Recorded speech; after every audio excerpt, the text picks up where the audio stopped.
সালামু আলাইকুম। আজকে দেখাবো জ্যাক টেমপ্লেট মেশিন MS100 এ, MS90 এ, M7, M5, M9 এই মডেলগুলোর ভিতরে আমরা XY এর লেন্থ প্লাস মাইনাস করব কিভাবে। লাইক এখানে তিনটা লাইন আছে, একটা দুইটা তিনটা লাইন আছে, মাঝখানের লাইনটা ছোট। এটা মনে করেন যদি আমার সমান সুইং হয় তাহলে এই জিনিসটা দেখতে অনেক ছোট দেখা যাচ্ছে, স্টিচটা বেশি ভিতরে পড়বে।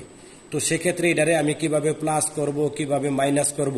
অনেক সময় কম্পিউটার থেকে যখন কোনো প্রোগ্রাম দিলে দেখা গেছে যে এক সাইডে একটু পইরা যাইতেছে স্টিচ, সেই ক্ষেত্রে কমন লাগতেছে। আবার কিছু কিছু ক্ষেত্রে দেখা যায় যে একটু কম হইতেছে, একটু বাড়ান লাগে। তো এই জিনিসটাই আমি আজকে আপনাদেরকে দেখাবো যে কিভাবে স্টিচ লেন্থ কম্পিউটারে না কাজ করে মনিটর থেকে কিভাবে আমরা এটারে একটু লম্বা করব বা একটু ইনক্রিজ করব বা একটু ডিক্রিজ করব, অর্থাৎ একটু কমাবো বাড়াবো কিভাবে। তো প্রথমে যেই প্যাটার্নটাতে আমি এটা বাড়াবো কমাবো ওই প্যাটার্নটাকে আমার ক্লিক করে নিতে হবে। হ্যাঁ, ক্লিক করে নেওয়ার পরে আমি একটা মেশিনে রিসেট দেব। রিসেট দেওয়ার পরে মেশিনটা একটা হোম পজিশনে নেবে, অর্থাৎ 100i ঘুরে সে কি করবে, মেশিন হোম পজিশনে নেবে। হোম পজিশনে নেওয়ার পরে যেহেতু আমি ফাইলটা এডিট করব, এখন আমি যাবো হলো মেনুতে যাওয়ার পরে এডিট ফাইলে যাব। এডিট ফাইলে যাওয়ার পরে এই যে এখানে লেখা আছে এডিট দ্য ফাইল, এই এডিট দ্য ফাইলের উপর আমি ক্লিক করব। ক্লিক করার পরে এখানে ইয়েস দেব। ইয়েস দেওয়ার পরে মেশিনটা একটু কি করবে, হোম পজিশন নেবে। তো হোম পজিশন নেওয়ার পরে আমি কি করলাম, এই যে এখানে যে গ্রাফ এডিট এখানে লেখা আছে গ্রাফ এডিট, হ্যাঁ, এখানে আমি ক্লিক করব। ক্লিক করার পরে এখানে লেখা আছে কি গ্রাফ সুইচের ভিতরে আমি কি করব, এই যে গ্রাফ সুইচ, হ্যাঁ, গ্রাফ সুইচে ক্লিক করব। গ্রাফ সুইচে ক্লিক করার পরে এখানে তিনটা লাইন, 1 2 3 লাইন। আমি কোন লাইনের ভিতরে কাজ করব ওই জায়গার ভিতরে ক্লিক করব। ক্লিক করার আগে আবার এখান থেকে সিলেক্ট করে নিতে হইব আমি কি এক লাইন দুই লাইনের কাজ করব না সিঙ্গেল লাইনের কাজ করব নাকি সবগুলো লাইনের কাজ করব। যদি সবগুলো একত্রে বাড়ান লাগে তাহলে আমি অল দিব, অল মানে এই অলগুলো সিলেক্ট হয়ে গেছে। আর যদি সবগুলো যদি আমার বাড়ানো লাগে, একটা দুইটা যদি লাগে তাহলে আমি মাল্টি দিব, মাল্টি দিয়ে 1 2 এরকম করে আমি সিলেক্ট করে নিতে পারবো, যতটাই আমার লাগে সিলেক্ট করে নিতে পারবো। হ্যাঁ, আর যদি আমি সিঙ্গেল লাইনে কাজ করি তখন এখান থেকে আমার কি করতে হইব, সিঙ্গেলে যাইতে হইব। সিঙ্গেলে যাওয়ার পরে আমি যেমন মাঝখানের লাইনটা কম আছে এটা আমি বাড়াইলে কি করবো, এই সিঙ্গেলের লাইনটাতে আমি ক্লিক করব। ক্লিক করার পরে এই লাইনটা দেখছেন এখন কমান্ডিং পাওয়ার পরে আমি কি করব, এখানে ইনক্রিজ এবং ডিক্রিজ যদি আমার বাড়ান কমানো লাগে তাহলে আমি এখানে ক্লিক করতে হবে।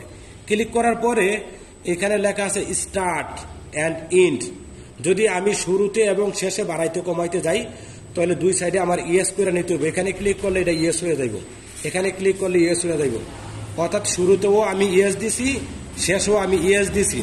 অর্থাৎ আমি কি করব, লেন্থটা বাড়াবো দুই দিকেই। তাহলে আমার কি করতে হবে, দুই দিকে আমি জাস্ট অন করছি, কিন্তু কত বাড়াবো, বাড়ানোর জন্য এই যে স্টার্ট স্টিচ কয়টা বাড়াবো, ইন্ড স্টিচ এটা আমি কয়টা বাড়াবো। যেমন স্টার্টে ক্লিক করলাম, ক্লিক করার জন্য যেমন মনে করেন আমি 10 স্টিচ দেবো, বাড়াবো। হ্যাঁ, 10 স্টিচ যদি বাড়াই তাহলে কি করতে হইব, এখানে কোনো প্লাস না দিয়ে আমি ডাইরেক্ট বাড়াবো, মানে কোনো মাইনাস টাইনাস না দিয়ে ডাইরেক্ট বাড়াবো।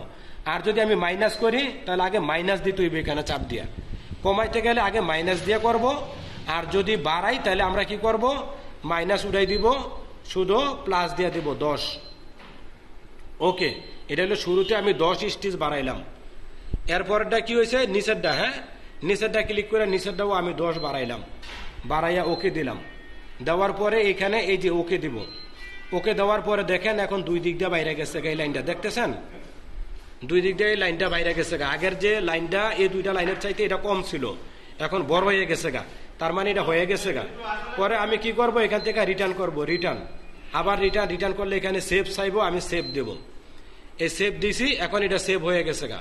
ওকে, এখান থেকে আমি রিটার্ন করব। এখন দেখেন স্বাভাবিকভাবে এই দুইটা লাইনের চাইতে এই লাইনটা একটু বড় হয়ে গেছে, মাঝখানের লাইনটা একটু বড় দেখাচ্ছে দুই দিক দিয়ে। হ্যাঁ, আমি আবার কমাবো, এটা আমি বাড়াইলাম, তো এখন কমাবোটা কিভাবে সেটাও দেখাবো। সেম একই নিয়মে আমি যাবো মেনুতে যাই ফাইল এডিটে যাওয়ার পরে edit the file, then yes করার পরে মেশিনটা হোম পজিশনে নেবে। হোম পজিশন নেওয়ার পরে এই যে এখানে গ্রাফ এডিট, এই সেম আগের মতো গ্রাফ এডিটে যাব। এরপর হলো গ্রাফ সুইচে যাব। গ্রাফ সুইচে যাওয়ার পরে যেমন এই সিঙ্গেল, এই লাইনটার জন্য আমি সিঙ্গেল সিলেক্ট করব। হ্যাঁ, বা এটা সিঙ্গেল সিলেক্ট করা থাকে, যদি বেশি হয় তাহলে সিলেক্ট করতে হয়। সিঙ্গেল সিলেক্ট করে আমি কি করব, এখানে ক্লিক করব। ক্লিক করার পরে আগের বার আমি বাড়াইছিলাম, তো এখন আমি কমাবো। এখানে আবার ক্লিক করতে হবে ইনক্রিজ এবং ডিক্রিজের ভিতরে। এখানে যেহেতু আমি একবার করছি ইয়েস দেওয়া আছে, তাহলে আমি শুধু এখান থেকে মাইনাস করব। হ্যাঁ, প্রথমে মাইনাস দিয়ে নেবো এখানে ক্লিক করে, পরে 5 স্টিচ মাইনাস করব। ওকে, দেন আমি ইন্ট লাস্টের দাও করব। আগে এখানে ক্লিক করে নিব, মাইনাসটা উড়াই নেব, দেন 5 স্টিচ দেব, দেন ওকে। অর্থাৎ দুই সাইডের থেকে আমি 5 স্টিচ করে কমাই দিলাম। দেওয়ার পরে কি করব, ওকে করে দেব। ওকে করে দেওয়ার পরে এখন দেখেন সব ইকুয়াল হয়ে গেছে। হ্যাঁ, সুইং লাইন সব ইকুয়াল হয়ে গেছে। আমার কাজ কমপ্লিট হয়ে গেছে। আমি রিটার্ন করব, রিটার্ন, দেন আবার রিটার্ন করব, তখন সেভ চাইব। আমি কি করব, সেভ দিব এখানে, সেভ।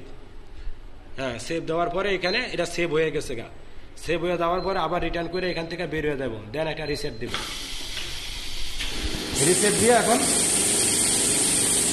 রিসেট দেওয়ার পরে এখন মনে করেন আমি মেশিন চালাবো। এখন আমার সবগুলো লাইন সমান থাকবে। দেখেন, এবার আপনার যদি লাগে কোনো কারণে সিঙ্গেল কোনো লাইন প্লাস মাইনাস এভাবে করতে পারবেন। ঠিক আছে, ধন্যবাদ।